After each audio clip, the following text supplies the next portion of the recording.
biarlah saya nyanyikan lagu Ghazal. Ghazal dengan dua peringkat. Peringkat awalnya adalah Ghazal cara lama, kemudian dibaharui.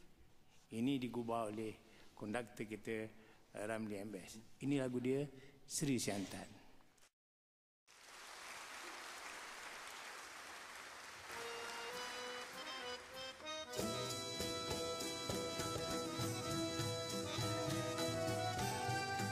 Pucuk lapau delima batu Sri Siantan, ala sayang anaklah sembilan tangan di tapak latar.